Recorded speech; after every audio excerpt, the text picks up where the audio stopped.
So this was a gut punch. The fellas, they now move to 5-1 over their last 6 ball games. And as we told you, it was a former Gator that went out there and wrecked the confidence of the fellas. Jac Caglianone doing some numbers, and then a former Chicago Cub, Nasty Nate Pearson, putting the icing on the cake, punching out Pete Crow Armstrong. Doubled them up. That's what happened. Kansas City with a 6-3 win in Game 2 of this series. That means tomorrow will certainly be a rubber match in all shapes and forms. With that said, come on in. This is Cubs Postgame Live, presented by Yuengling Flight, the next generation of light beer. Cole Wright, Carlos Peña at your service. And like we said, the fellas doubled up by Kansas City, and it was that one-man wrecking crew, Jac Caglianone. He is a big dude, and he's pretty good at baseball, Los. He's absolutely huge. Yeah. By the way, I saw him play in college, and it was impressive from the beginning. He could also throw 97. Yeah, two-way player. How about that? And we haven't seen that. We're asking for it. But right here, this is not what you want early in the game. This ball was absolutely destroyed. Come on.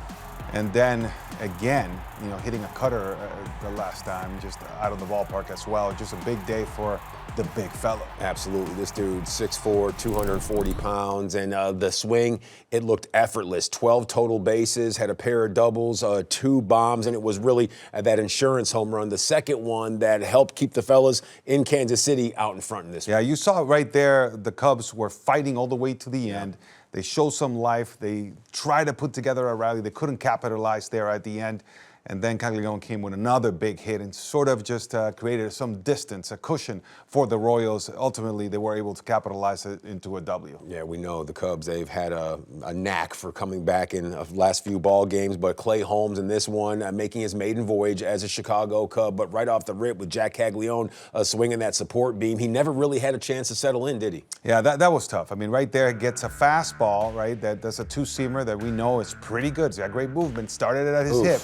But then it ended up out over the plate. That's a dangerous pitch, right? And left-handed hitters really put together good swings, averaging 94 miles per hour exit velocity, rounding it up a little bit. But they hit the ball hard. Lefties were comfortable with that two-seamer going away from them. Yeah, and that's what you look at the numbers. 6 hits allowed by Holmes. 5 of those 6 hits, they were surrendered to left-handed hitters, Carlos. If there is an issue with Clay Holmes and his pitch mix, it's his inability to keep those lefties out front and off balance, isn't it? Yeah, the two-seamer alone, if you start that middle in, it could trickle out over the plate. And I can tell you, being a left-handed hitter, I used to love that pitch. As a matter of fact, I used to look for it. It's like, really? Please, I'm looking for that one that starts right at me, and it's going to come out over the plate. It's good hitting. Now, what do you have to do against left-handed hitters is maybe utilize that sweeper a little bit more that acts like a cutter, like we talked about earlier, and maybe then you can go to the two-seamer, but not a middle in trickling away. You just have to get it off the plate, at that moment. So here, we're talking about sequencing. This is what we're talking about, that execution, making sure some of those hard-hit balls were not necessarily misses by Holmes. They were the bad decision, right? The decision itself was not optimal. He actually threw it where he wanted to, but it wasn't the right place to go to in the first place. Well, hearing you talk hitting, it reminds me you're a pure professional, 14 years in the league, and you know what that means? What you got? It's time for us to get to our GMC Professional Grade Plays, presented by our Chicagoland and Northwest Indiana GMC dealers, because we're giving it to another consummate professional. At times, they've been a little bit tough for the man that wears number 8. That's right, Ian.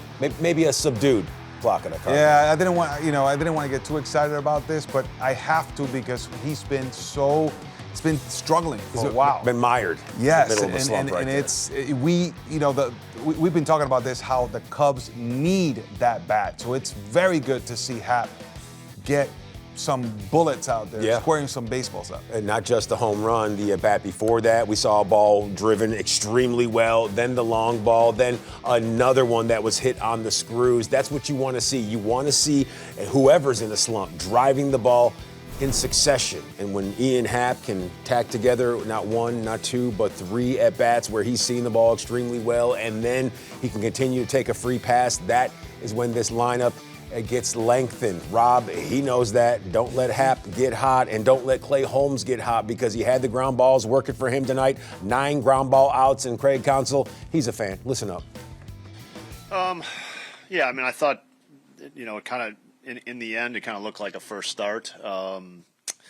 And I think the first couple innings he just left the sinkers up a little bit. I think as the game went on, we saw more sinkers down.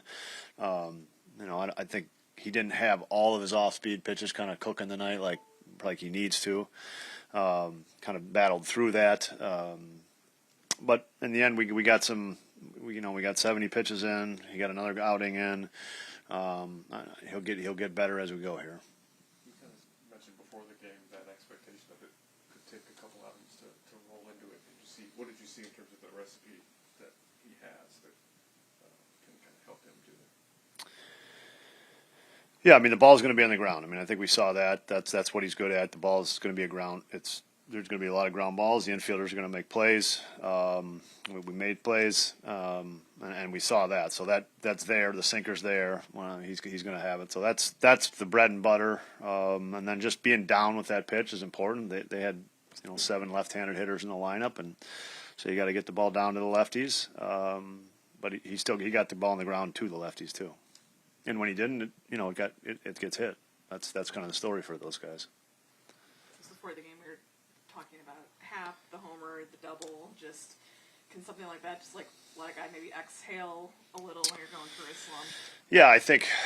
Look, when you're in a slump, you want results. You want a good swing. He hit 3 balls on the screws tonight. So very good night. He'll sleep good, and hopefully we're getting the good Ian back. And I know it's been frustrating for him, but like I said, this is a good hitter. This is a guy that's having a good year against right-handed pitching, and he's going to do good things for us.